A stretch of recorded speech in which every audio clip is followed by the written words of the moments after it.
how to enable or disable voicemail notifications sound on Samsung Galaxy S26 Ultra. So let's start the video. First of all, go to app library.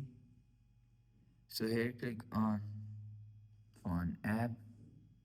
Now here click on this three dot icon and click on settings. Now in call settings, scroll down and click on voicemail.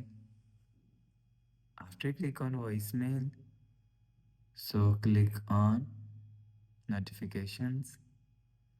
After click on notifications, click on sound. So if you want to disable notification sound, so click on silent. So after click on silent, you will see voicemail notification sound is disabled. So if you want to enable voicemail notification sound, so click on default notification sound. So after click on default notification sound, you will see voicemail sound notification is enabled.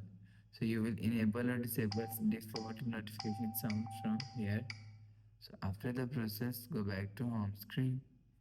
Refresh phone. So that's how you can enable or disable voicemail notification sound on Samsung Galaxy S26 Ultra. So if you like the video, please subscribe. Thanks for watching.